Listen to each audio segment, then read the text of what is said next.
Welcome back to Hidden Stories. We're so glad you're here. In today's episode, we continue exploring love, faith, and the power of handling conflicts with wisdom in marriage. If you're returning from our previous videos, thank you for your support and for being part of this journey. And if this is your first time with us, get ready to be inspired by stories that encourage patience, understanding, and intentional love in every relationship. Let's dive in. Every marriage experiences conflict. Disagreements are inevitable. But what determines the strength of a marriage is not the absence of problems. It is the presence of wisdom, humility, and love. Conflict doesn't destroy marriages. Pride does. Michael, before you head out, can we please talk about the budget today? You said we would yesterday, and honestly, it's been sitting heavy on my mind all night. Sarah, not now. I've got meetings stacked back to back. I'm already running late, and my head isn't in the right place for numbers and conversations. I understand you're busy. I really do. But when you keep postponing this, it makes me feel like what I'm worried about doesn't matter. The bills don't weigh just because our schedules are full. That's not fair. Just because I can't talk right now doesn't mean I don't care. I'm carrying pressure too, Sarah. Work has been overwhelming lately. I'm not trying to attack you. I'm trying to protect us. I lie awake wondering how we are going to manage next month, and it hurts that I'm carrying that weight alone. I don't want to start my day feeling like I'm already failing. When you bring this up in the morning, it feels like another reminder of everything I haven't figured out yet. And when you shut it down, it feels like you're shutting me out. I don't need perfection, Michael. I just need partnership. I need to know we're facing these things together. I don't mean to push you away. I just don't always know how to show up without feeling overwhelmed. Then let's not avoid it anymore. Even if we can't solve everything today, let's at least start talking. Avoiding it is what scares me the most. I hear you. I do. Let's talk tonight. I promise I'll sit down and really listen. Not rush. Not dismiss it. I'll hold you to that. Because this isn't just about money. It's about us. We'll figure it out. Together. I used to think silence meant peace. I believed that when voices were quiet, hearts were calm. But I later learned that silence can be just as loud. And sometimes, it isn't peace at all. Sometimes, it is avoidance wearing a calm face. Do you know what hurts the most about moments like this? It's not the disagreement. It's sitting right next to each other and feeling like we're miles apart. I didn't realize the silence was hurting you that much. I thought giving space would keep things from getting worse. Space can be healthy. But distance without communication feels like abandonment. When we stop talking, my mind fills in the gaps, and it usually assumes the worst. For me, silence feels safer. When I talk while I'm overwhelmed, I say things I don't mean. So I retreat. I thought I was protecting us. And I thought you were avoiding me. Do you see how easy it is for silence to twist good intentions into pain? Silence can feel like a shield. But over time, it becomes a wall. And walls don't heal marriages, they divide them. I don't want us to become strangers at the same table. I just don't always know how to speak when my thoughts are tangled. Then tell me that. Even a simple "I'm not ready yet, but I care" would mean more than silence. Silence leaves room for fear. I never thought about it that way. I guess I assumed quiet meant maturity. Sometimes maturity is speaking even when it's uncomfortable, especially when it's uncomfortable. Silence isn't always golden. Sometimes, it's the sound of two hearts waiting for courage. I don't want to avoid hard conversations anymore. I want to learn how to stay present, even when it's hard. That's all I've ever wanted. Presence. not perfection.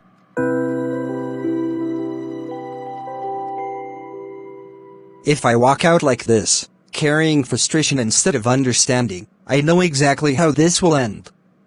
I'll spend the day replaying her words in my head, justifying my silence, convincing myself I'm right. And when I return, I'll be full of regret, wishing I had chosen humility over pride. I keep telling myself I'm tired, stressed, overwhelmed. And maybe I am.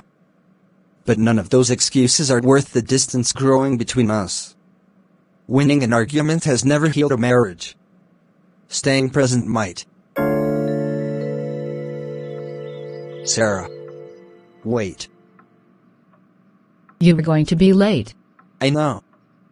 But if I leave right now without fixing this, or at least trying, I'll carry it with me all day. And that's not the husband I want to be. I've been hiding behind silence, because I didn't want to fail you. But avoiding the conversation is already failing you, and us. Thank you for coming back. I didn't want an argument. I just wanted to feel heard. You deserve that. And I'm sorry for making you feel alone in this. When I shut down, it's not because I don't care, it's because I care so much that I get afraid of getting it wrong. I don't need you to have all the answers, Michael. I just need to know we're facing the questions together.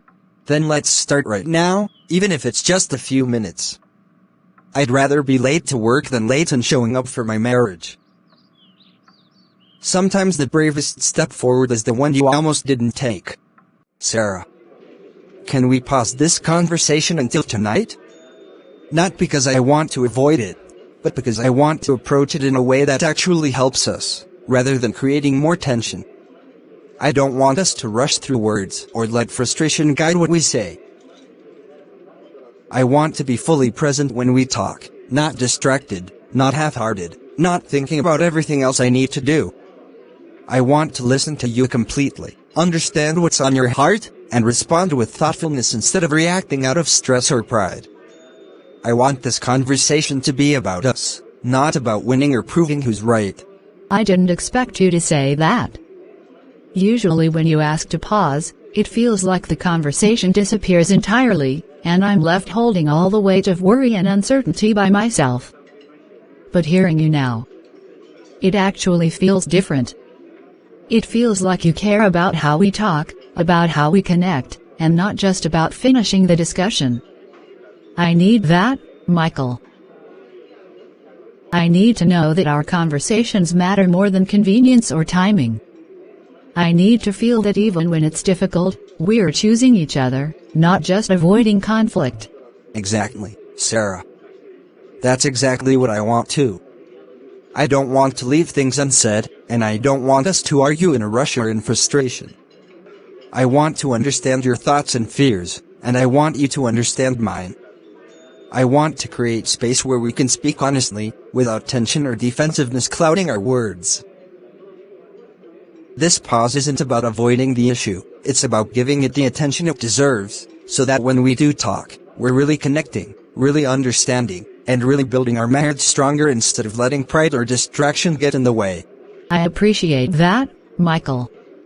I appreciate that you were willing to slow down, to think about how we speak to each other, and not just get it over with. I don't need quick solutions, and I don't need perfect words. I just need to feel that we're committed to understanding each other, even in small moments like this. That's what builds trust. That's what makes me feel safe to open up and share everything I'm feeling, even the hard parts that scare me. You don't have to worry about that anymore. I'm committed to being present tonight, to listening without distraction, to responding with care and thoughtfulness. I want us to face these conversations together, even when they're uncomfortable or inconvenient. That's what matters to me, Sarah, making sure that our marriage is stronger because of how we communicate, not weaker because we avoid the hard parts. Thank you for saying that, Michael. Honestly, I was already feeling unheard, like my thoughts and worries didn't matter, like I was carrying everything alone.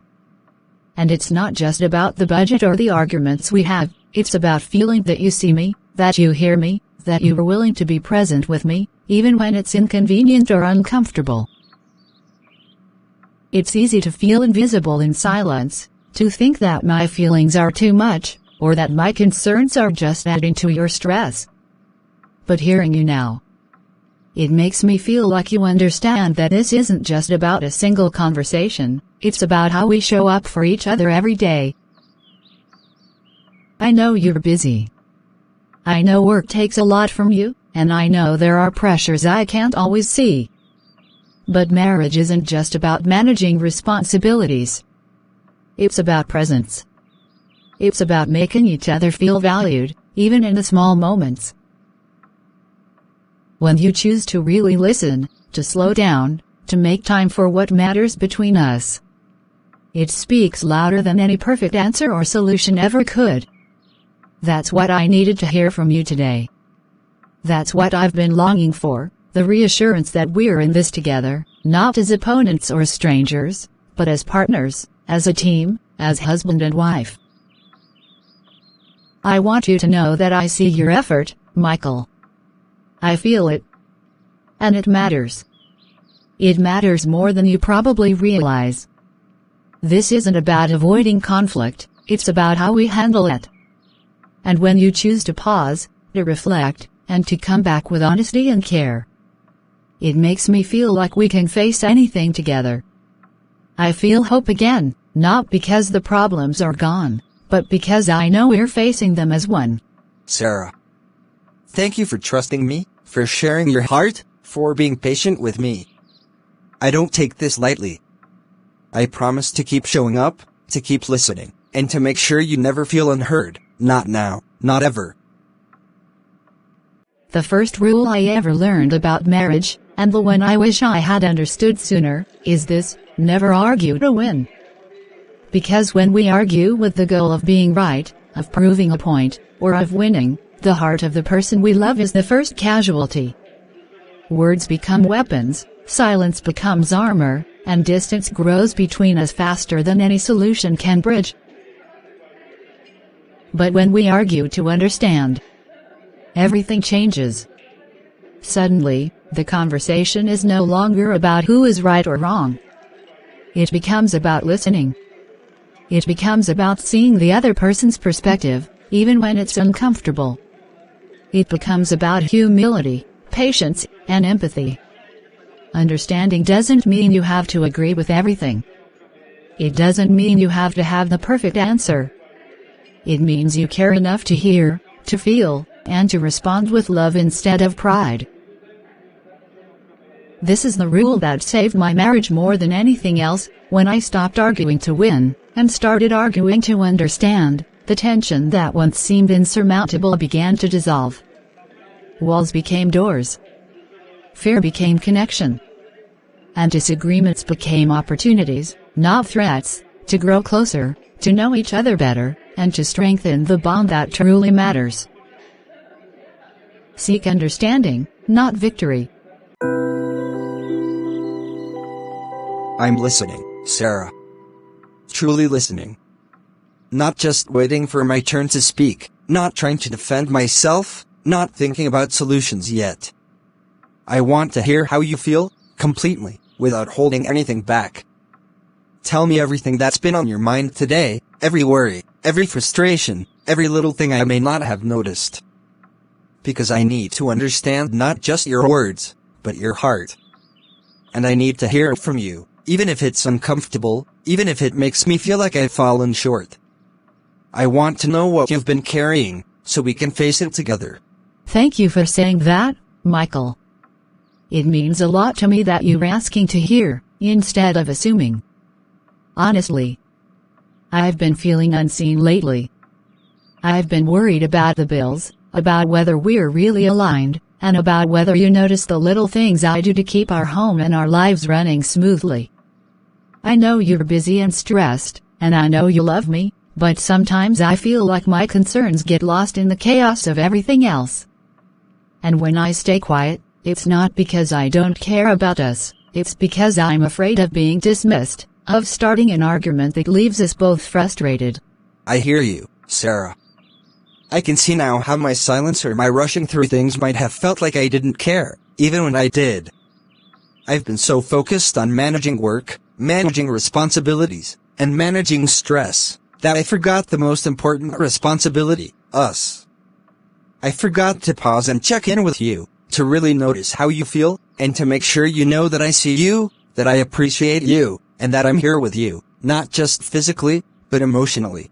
That's what I've been longing for. Not perfection. Not answers to everything. I just want presence. I want to feel that when I share my heart, you hear it and care. That when we face challenges, money, schedules, stress, we face them together, not apart. Because it's not the problems that scare me, it's feeling alone while trying to carry them. I want us to be partners in everything, Michael. I want us to build trust and understanding, even when the conversations are hard. You're not alone, Sarah. I don't ever want you to feel that way again. I promise to keep showing up, to really listen, to ask questions when I don't understand, and to respond with care instead of frustration.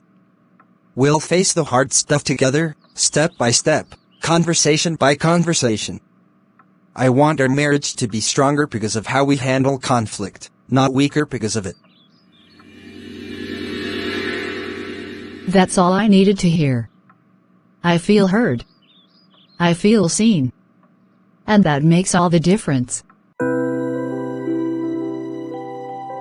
Michael, I need to tell you something I've been feeling for a long time. When money decisions are delayed, postponed, or left hanging, I feel anxious. I feel like I'm carrying the weight of uncertainty by myself. And it's not just about the money. It's about feeling like I don't know where we stand, like I'm walking through life without a clear sense of partnership. When decisions are pushed aside, even for practical reasons, I feel alone in this marriage. And that loneliness, it scares me. It makes me doubt if we're truly facing things together or if we're drifting in different directions without realizing it. Sarah, I hear you. I understand what you're saying, and I can see now how my hesitation, my delays, and even my attempts to handle it later have made you feel isolated. That was never my intention.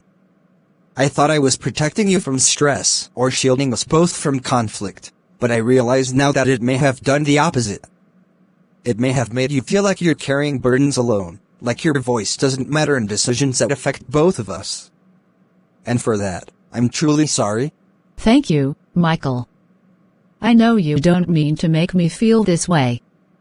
I know your heart is in the right place.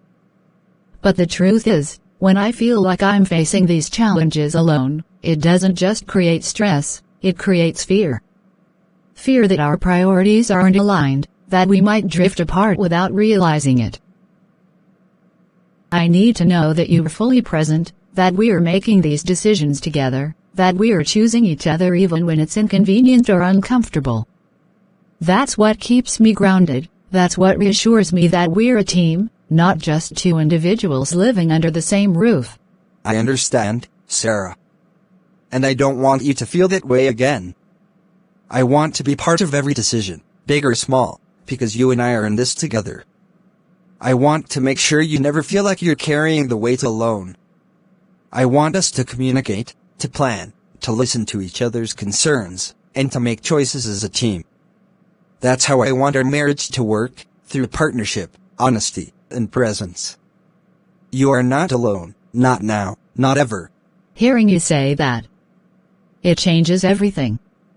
It makes me feel safe to open up, to share my fears, and to trust that we'll face the challenges together. That's all I've ever wanted, to feel seen, heard, and valued in our marriage. So, it's not just about the budget, is it? It's not just about numbers, bills, or who pays what. It's about the fear behind it, the worry that if we don't make the right choices together, we might drift apart, or one of us might feel alone carrying the weight. I hear you, Sarah.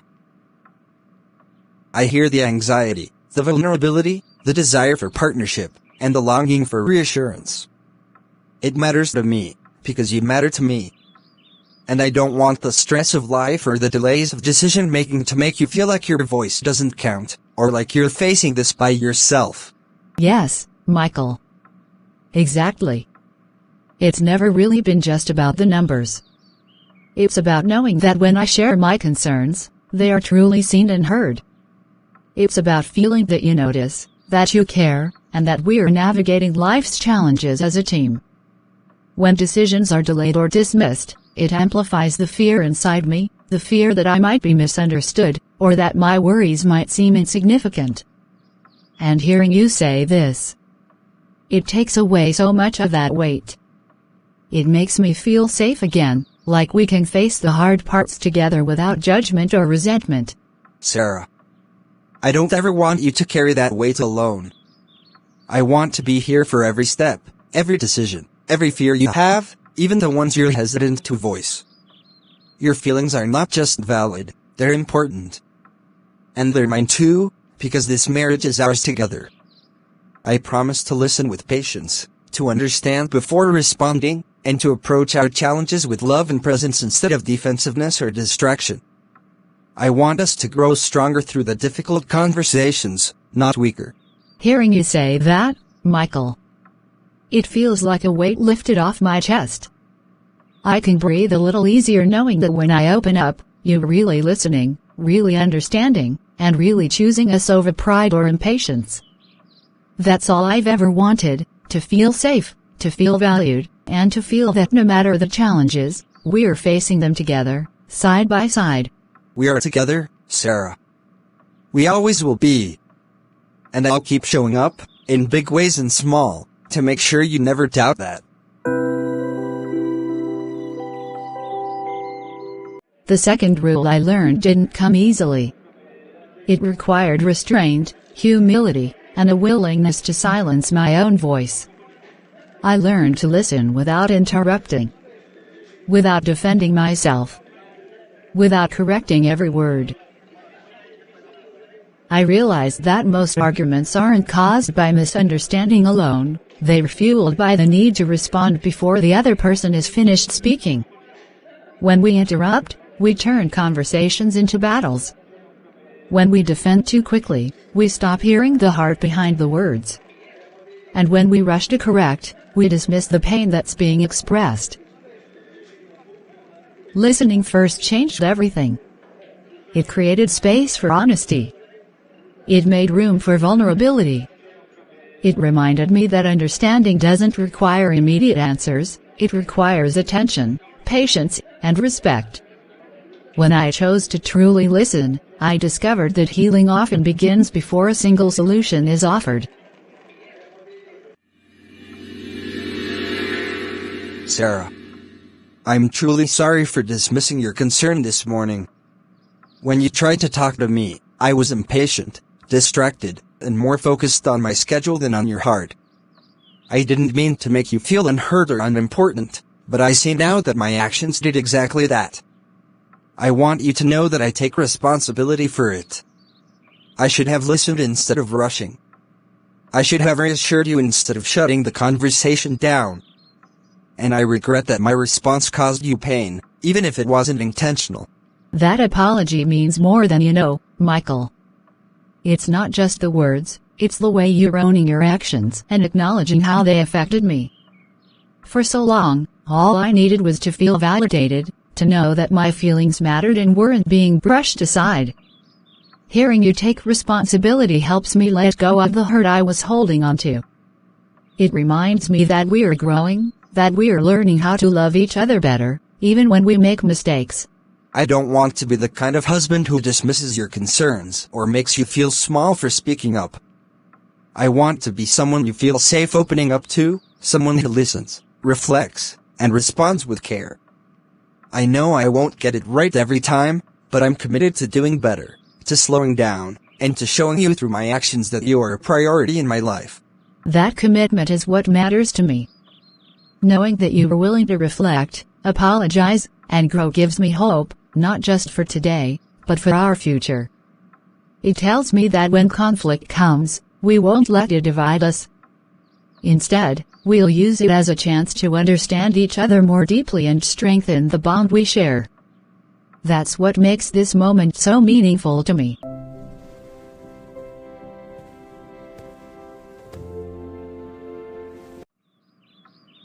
Okay. I have to ask. You two had a disagreement today, right? I could tell from your messages earlier. So how is it that I walk in here now and everything feels so calm? No cold shoulders, no sharp silence, just peace. What happened? Yes, we did have a disagreement. And honestly, earlier today, it didn't feel calm at all. It felt tense, uncomfortable, and unresolved. But instead of letting it turn into a fight or letting silence create more distance, we chose to slow down and really talk, without rushing, without trying to win, and without shutting each other out. That's honestly impressive. Most couples I know either avoid the issue completely or argue until everyone's exhausted. It's rare to see two people disagree and still choose peace. How did you both manage not to let emotions take over? It wasn't easy. I had to be honest about how I felt without attacking, and I had to trust that Michael was really listening. I learned that expressing fear calmly is more effective than expressing anger loudly. Once I felt heard, the tension naturally faded. And I learned that listening doesn't mean losing. It means understanding. When I stopped trying to explain myself and started trying to understand her heart, everything softened. The calm you're seeing now is the result of intentional choices, not perfection. I love that. It shows growth, real growth. You didn't just survive the disagreement. You handled it with maturity and respect. That kind of calm doesn't come from avoiding conflict. It comes from handling it well. Exactly. Conflict didn't leave us weaker today. It actually brought us closer. That's the kind of marriage people admire, not because there are no disagreements, but because there's wisdom in how they're handled. We don't fight to hurt each other, Linda.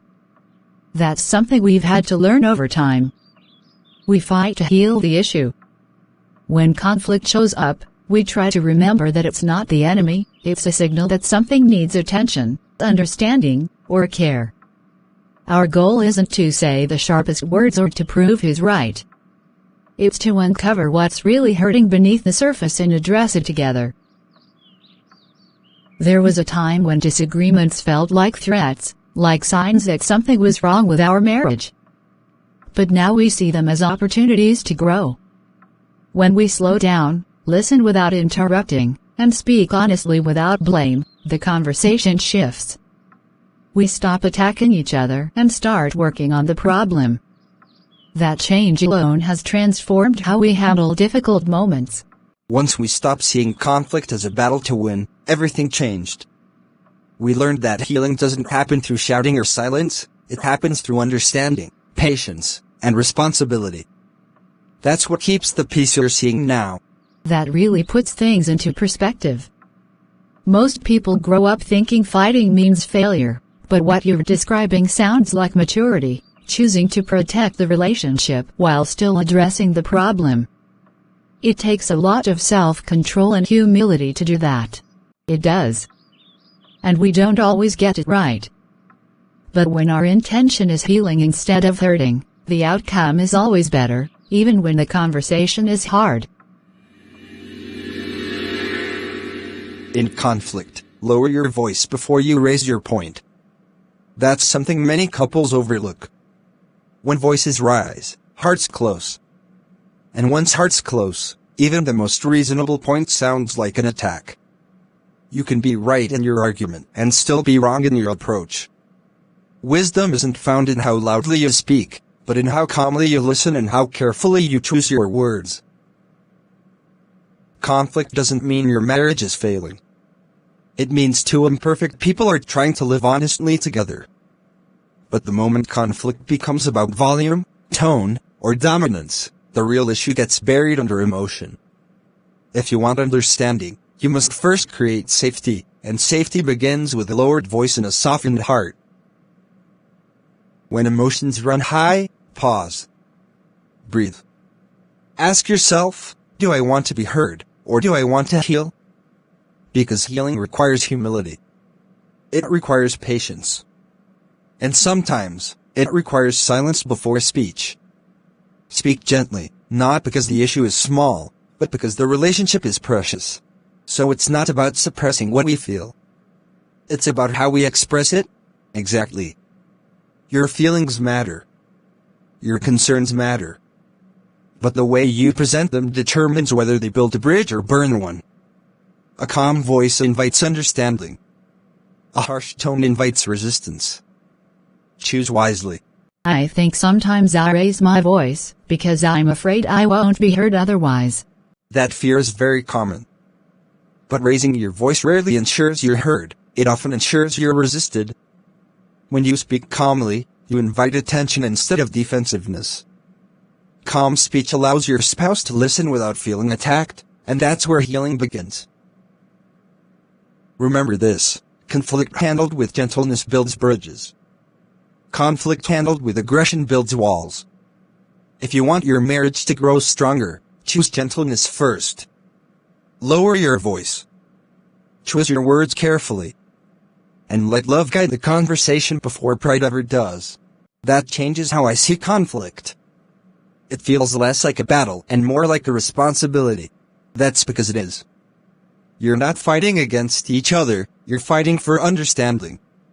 And wisdom will always lead you there. The third rule learned transformed everything. We pray before difficult conversations. Not because prayer magically removes problems, but because it humbles us. It slows our hearts. It reminds us that we are not enemies, we are partners standing before God with the same goal: peace, wisdom, and understanding. When we pray first, pride loses its grip. Anger softens. And the desire to be right is replaced with the desire to be kind. Prayer shifts our focus from defending ourselves to examining our hearts. It invites God into the conversation before emotions take over and words cause wounds. We learned that prayer doesn't silence our voices, it aligns them. It prepares us to speak with grace, to listen with patience, and to respond with love. And when God is invited in first, even the hardest conversations become opportunities for healing, growth, and deeper connection.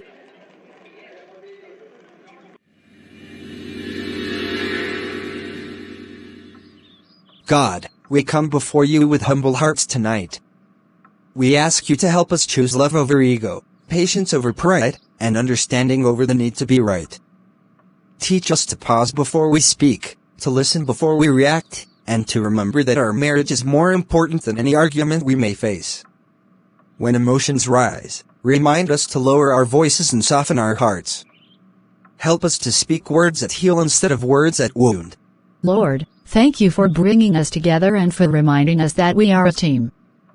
Help us to see each other through your eyes, especially in moments of disagreement.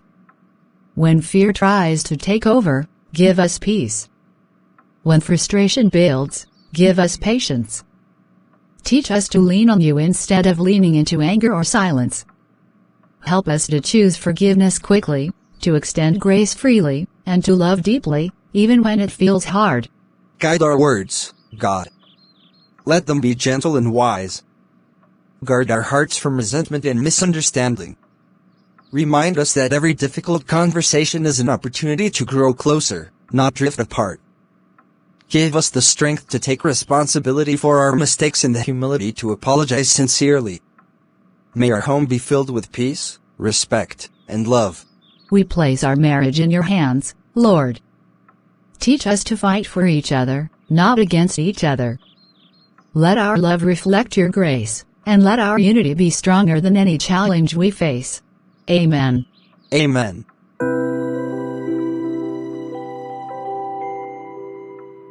This feels different from before. Not rushed. Not heavy. It actually feels like we're working on the same side of the table instead of standing on opposite ends. For the first time in a long while, I don't feel anxious bringing this up. I feel heard, supported, and included. This truly feels like teamwork. Because it is teamwork. I'm realizing now that leadership in marriage isn't about control or silence, it's about partnership. It's about making decisions together, carrying the weight together, and being present even when the conversation feels uncomfortable. I want you to know that your concerns matter to me, and I want us to build stability side by side. Thank you for saying that. When we talk like this, I feel safe. I feel confident about our future because I know we can face challenges without tearing each other down. This isn't just about money anymore, it's about trust, communication, and choosing each other every time. Exactly. The budget is just the paper on the table. What really matters is the unity between us. If we protect that, everything else becomes manageable. I'm grateful we're learning how to do this the right way, together. You know, watching you two handle this today, it's inspiring. Really inspiring. I wish more marriages approached conflict the way you do, calmly, patiently, and with a willingness to understand each other. Too often, I see couples get caught up in pride, rushing to prove who's right, and before long, even small disagreements become walls between them. But seeing you both, it's a reminder that disagreements don't have to destroy relationships. They can actually strengthen them, if approached with humility, honesty, and love. Thank you, Linda. That means a lot. It hasn't always been easy, and we still stumble sometimes. But we've learned that how we fight matters more than whether we fight. Conflict doesn't have to tear us apart, it can teach us patience, empathy, and the importance of choosing each other every single time. Exactly. This isn't about being perfect or never disagreeing. It's about intentionally showing up for each other, taking responsibility, listening deeply, and approaching every challenge as a team. That's what creates trust, security, and lasting connection. I can see that. There is something peaceful here, something grounded. It's rare to see a couple turn potential conflict into growth instead of tension. You're not just solving the problem on the table, you're strengthening the bond between you, and it shows. I think anyone watching this would be encouraged and maybe even rethink how they approach conflict in their own marriage. Conflict has a way of revealing our true character, our patience, our pride, our fears, and our strengths. But wisdom has the power to reshape it. When we choose to listen, to humble ourselves, to pray, and to take responsibility, even the toughest disagreements can become opportunities to grow closer, not further apart. Love is not passive. It requires courage, intentionality, and the willingness to put the other person's heart before our own need to be right. Every challenge we face together becomes a chance to strengthen our bond. Every disagreement, when handled with respect and humility, becomes a stepping stone toward understanding, trust, and intimacy. In a marriage, it is not the absence of conflict that ensures peace, it is the presence of wisdom.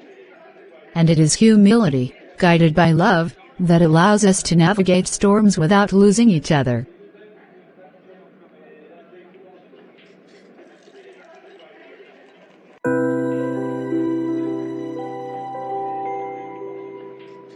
Look at them.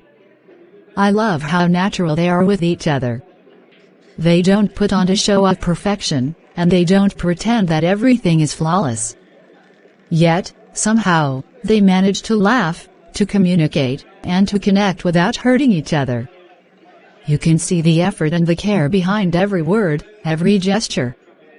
It's like they've learned a secret, how to be honest, but in a way that nurtures rather than wounds. Most couples I know argue, shout, or hold grudges over the smallest things. But these two, they talk. They listen. They take the time to really hear each other's hearts. And it's not just about solving problems, they're building trust, showing respect, and choosing each other again and again. That's rare. That's what makes their marriage feel so solid, so real, and so admirable. It really is beautiful. You can tell they've put work into it, not just trying to avoid conflict, but learning to handle it with care. There is patience in the way they look at each other, in the way they laugh together, and even in the silence between them. That's the kind of relationship people remember and admire. Exactly. They're not perfect. They don't need to be. But they know how to talk without hurting each other. And in the end, that's what makes all the difference. That's what builds a marriage that lasts.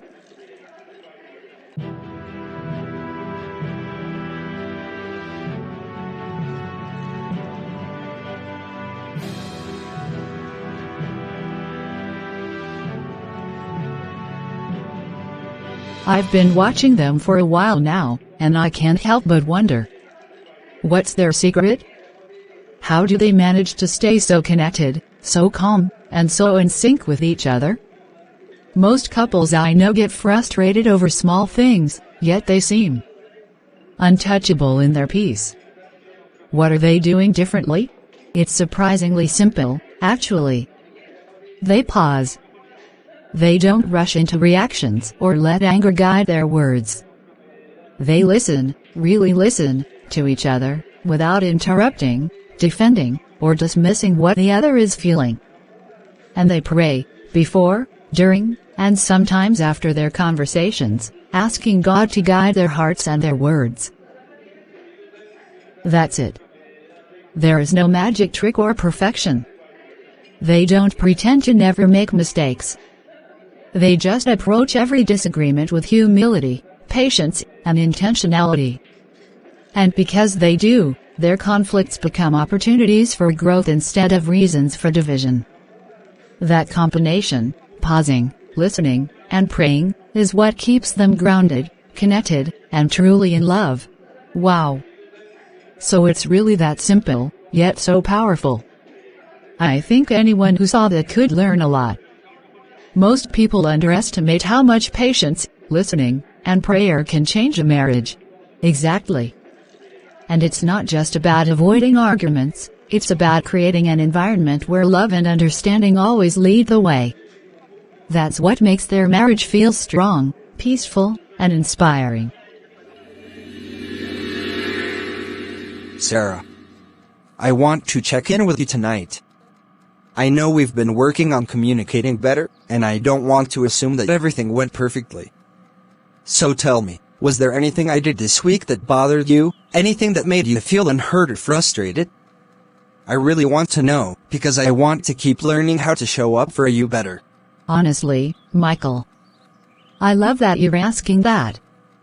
It makes me feel seen and appreciated, like our marriage is a space where it's safe to be honest. And yes, there's just one small thing, it's nothing serious. But it's a gentle reminder that even the smallest habits can make a difference in how connected we feel. I appreciate your sharing that. I want to hear everything, big or small. Nothing is too minor if it affects how you feel. Tell me, so I can understand and do better. It's just that sometimes, you leave the kettle in the kitchen without turning it off properly. Not a huge deal, but when I notice it, it makes me want to remind you gently, and I love that I can do that without feeling annoyed or afraid of how you'll react. Okay, I'll own that one. I promise to be more mindful with the kettle. But honestly, it's moments like these, small or big, that teach me how much I value your perspective. Being able to hear you without defensiveness, and laugh together afterward, is part of what makes our marriage so strong. I couldn't agree more. Every check-in like this is a chance for us to grow closer. And even the small things, like the kettle, remind me that showing love is in the details, paying attention, listening, and caring consistently.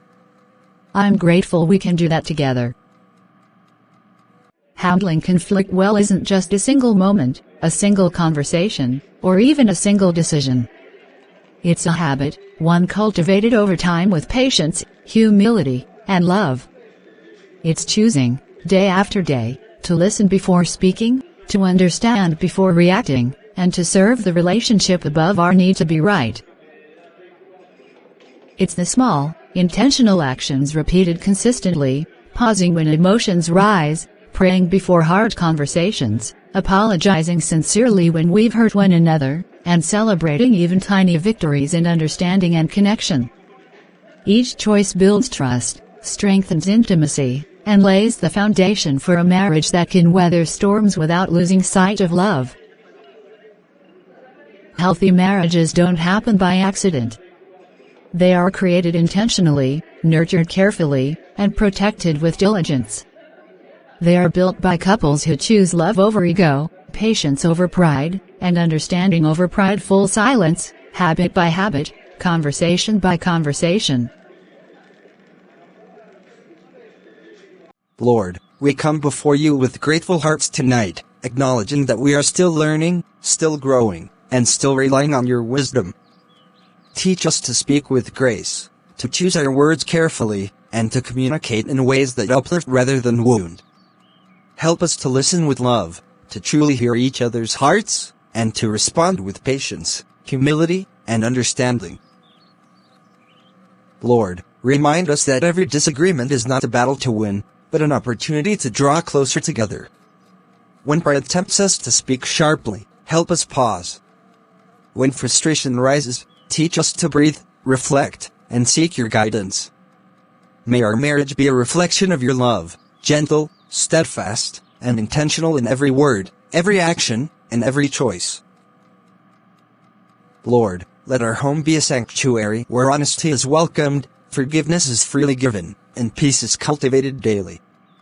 Teach us that even the smallest acts of care, the softest words, and the quietest prayers can strengthen the bond we share and honor you in all we do. May we leave every conversation better than we entered it, and may our love continue to grow as we choose understanding, patience, and grace every day. Amen. A gentle answer turns away wrath. Proverbs 15 verse 1. Strong marriages are not loud. They are intentional. It's easy to think that the couples who handle conflict well are perfect or lucky, but the truth is far from that.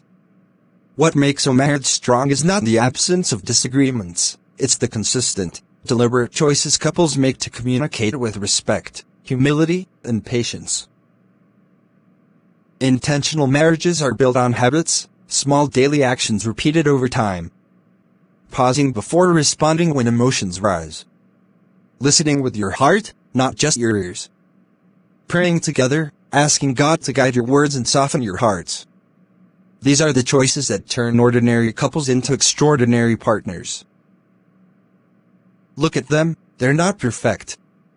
They still have moments of frustration, miscommunication, and small mistakes. But they've learned that when they approach every conversation intentionally, they protect their love and build trust. They've chosen to prioritize understanding over ego, patience over pride, and love over the need to be right. That's what makes their marriage a witness to those around them. So, if you want a marriage that lasts, don't focus on avoiding conflict. Focus on handling it well. Choose your words carefully. Listen before you speak. Apologize sincerely when you're wrong. And always invite God into the conversation first. Strong marriages aren't born from luck or perfection. They're born from deliberate, intentional, daily choices to love, honor, and understand one another.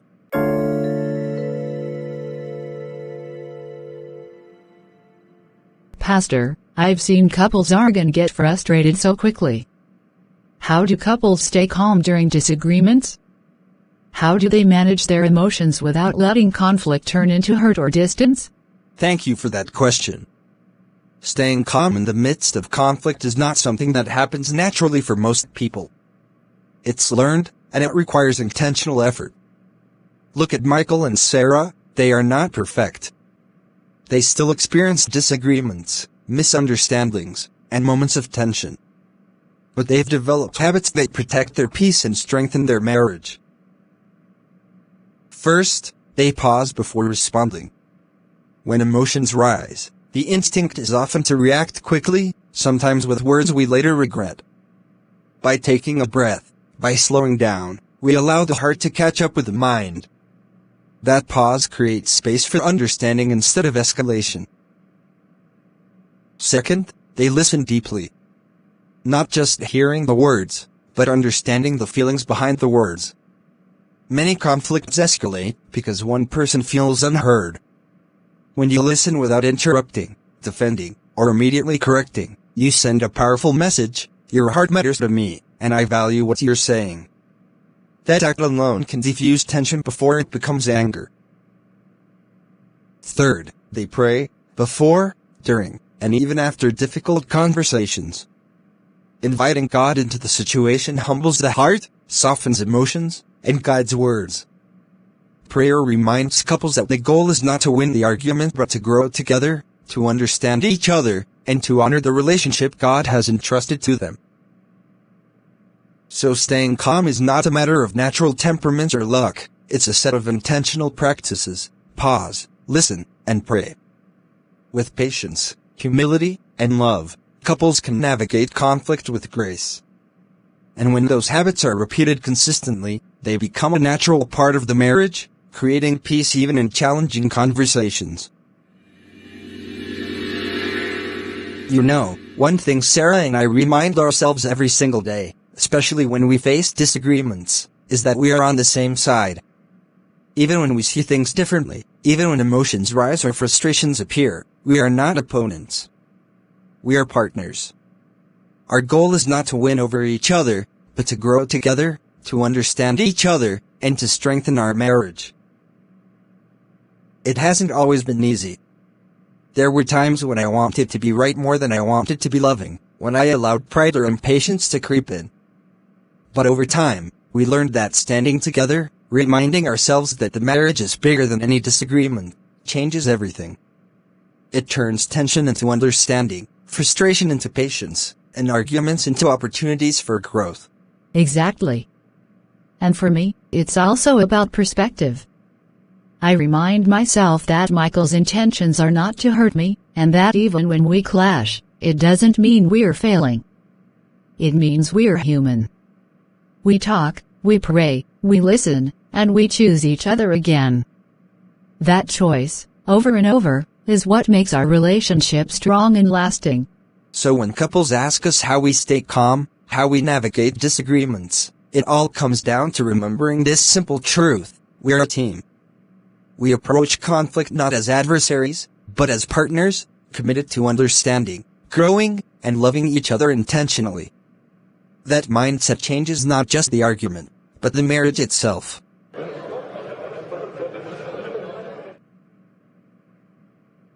I'd like to add to what Michael just shared. One of the most important things we've learned in our marriage is that we speak feelings, not accusations. It's easy in the heat of a disagreement to say, "You always," or "You never," and immediately put the other person on the defensive. But when we focus on expressing how we feel, our anxiety, our frustration, our fear, it changes the entire dynamic of the conversation. For example, instead of saying, "You never listen to me," I might say, "I feel unheard when we rush through these discussions." It shifts the focus from blame to sharing my heart. That small change invites understanding instead of conflict. It reminds both of us that we're partners, not opponents. And when both people speak from the heart rather than from defensiveness, disagreements become moments of connection rather than contention. It's not always easy.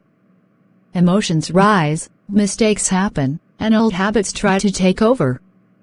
But intentionally speaking feelings instead of accusations, pairing that with listening, pausing, and prayer, transforms not just the conversation, but the marriage itself.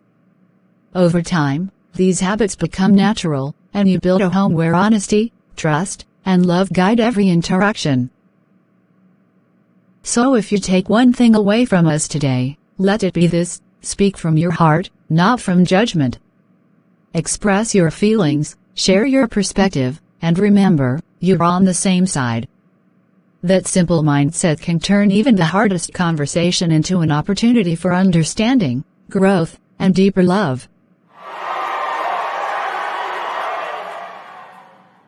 The fourth rule we learned is simple, yet powerful: we avoid involving outsiders during heated moments.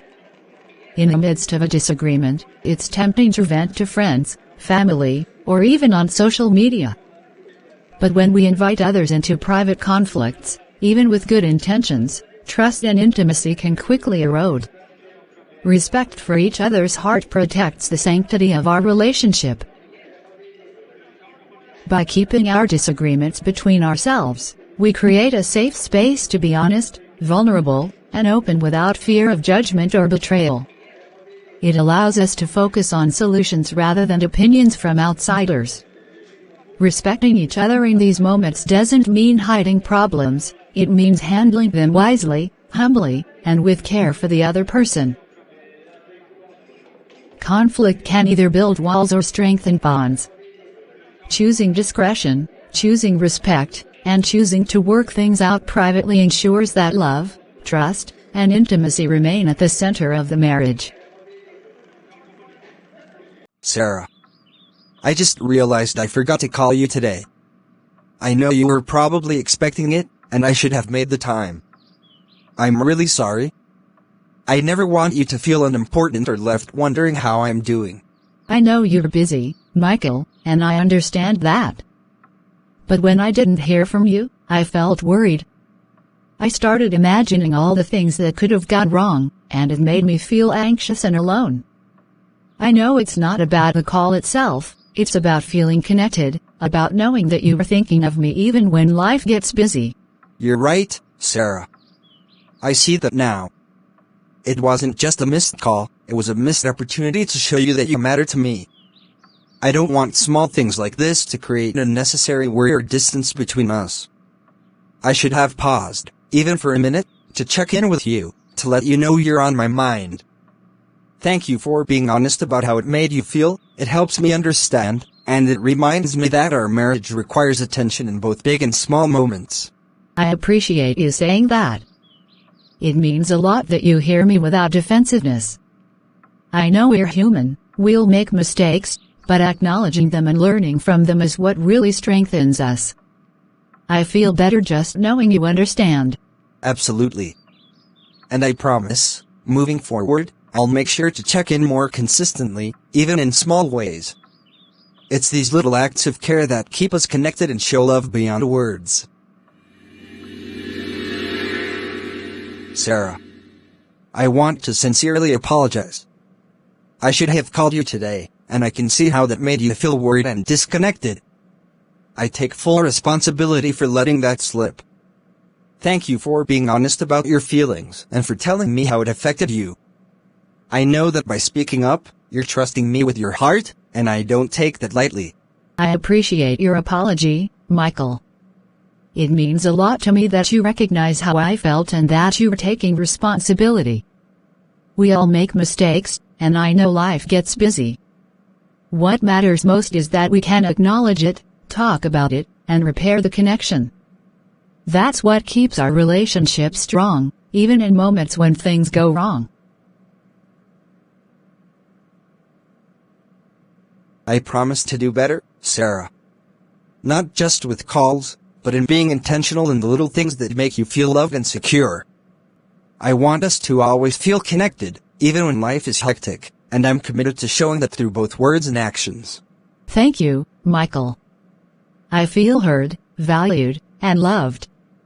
That's what really matters. Moments like this remind me that even when mistakes happen, we can repair, reconnect, and grow stronger together. One of the most important lessons we've learned is not to let small issues fester and grow into silent wars. Every marriage will face misunderstandings, moments of frustration, or unmet expectations.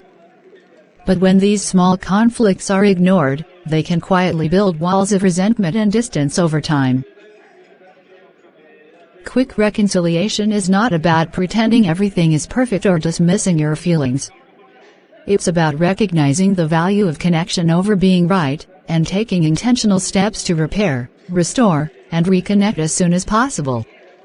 A simple apology, an honest conversation, or even a shared hug can transform tension into understanding. By addressing small issues promptly, we prevent unnecessary accumulation of frustration and ensure that love, trust, and intimacy remain at the forefront of the relationship. Marriage thrives when both partners are committed to resolving conflicts quickly, openly, and with humility.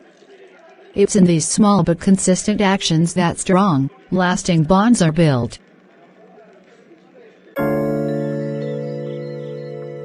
I've been watching you both for a while now, and I'm honestly impressed. You handle disagreements with such calm and understanding, and it's inspiring. Can you teach me how to do that in my own relationship? How do you stay patient, stay connected, and avoid letting conflicts spiral into hurtful arguments? Linda, it's not magic, and it's not about being perfect. It's about developing habits and intentionally choosing love over ego, understanding over pride. We pause before reacting, we listen without interrupting or defending, and we pray, sometimes silently, sometimes aloud, asking God to guide our hearts and words. That's how we keep our conversations productive rather than destructive. It's also about perspective, Linda. We remind ourselves that we're on the same side, even when we disagree. Conflicts aren't battles to win, they're opportunities to grow closer, to understand each other, and to strengthen trust. We speak feelings, not accusations, and we address small issues quickly before they fester into bigger problems. Over time, these habits become natural, and you build a marriage, or any relationship, that can handle conflict gracefully. Wow! It really comes down to patience, intentionality, and humility.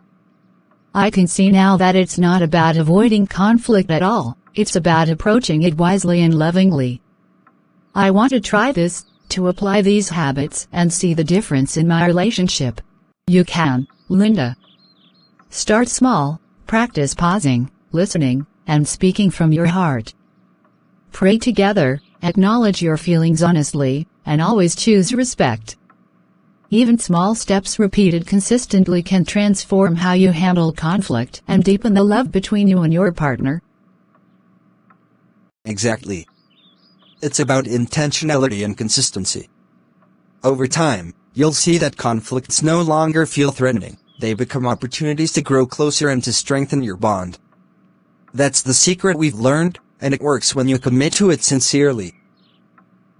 Linda, if I were to give one piece of advice to anyone learning to handle conflicts in marriage, it would be this: start by checking your heart before correcting your spouse. So often, we approach disagreements with pride, defensiveness, or the desire to be right, and that colors how we speak and react. But when you pause and examine your own heart first, ask yourself why you're reacting, what's behind your feelings, you approach the conversation from a place of love and humility instead of ego. It also means asking yourself, am I aiming to understand, or am I aiming to prove a point? When you check your heart, you allow empathy, patience, and grace to lead the way. You are no longer speaking to win. You are speaking to connect. And when both partners do this consistently, even the most challenging conversations become opportunities for growth and closeness instead of arguments or resentment. Exactly. Checking your heart first transforms the dynamic entirely. It reminds us that marriage is not a competition, it's a partnership. It encourages both people to approach disagreements with intentionality, respect, and understanding. That simple habit, examining your heart before speaking, can prevent misunderstandings, diffuse tension, and create a safe space where honesty, vulnerability, and love thrive. Wow! I see now. It's not about holding back or avoiding conflict. It's about approaching it with intention, humility, and love, starting with myself. That changes everything. Exactly. Begin with yourself, and everything else, the words you choose, the tone you use, the way you listen, will naturally follow. It's not always easy, But with practice, it becomes a habit that transforms not just disagreements, but the marriage as a whole.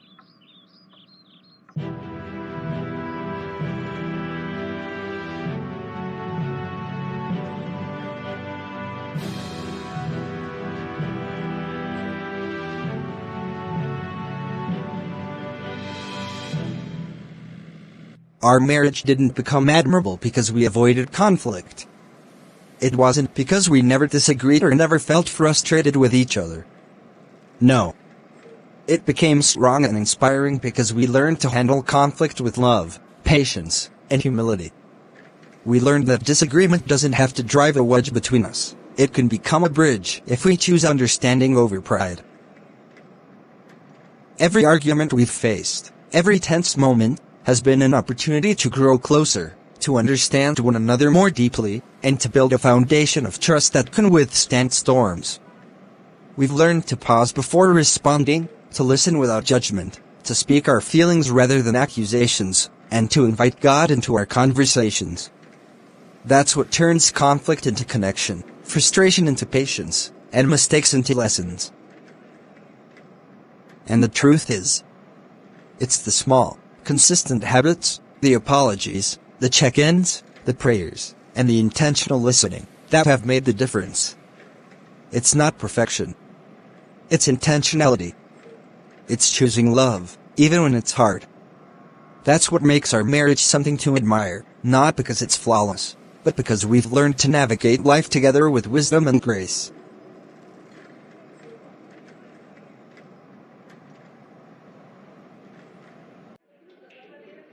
As we close this story, remember that love is not passive, it is intentional, patient, and consistent. Every word we speak, every action we take, has the power to build up or break down the relationships we hold dear. A marriage, or any relationship, thrives when love guides our choices, even in the midst of disagreements or misunderstandings. Conflict is inevitable, but handled with grace, humility, and understanding, it becomes an opportunity for growth rather than division. When we pause, listen, pray, and speak with care, we honor both our loved ones and the sacred bond we share. Let every conversation be led by love, every action be tempered with patience, and every challenge be met with humility. Let all that you do be done in love. 1 Corinthians 16 verse 14.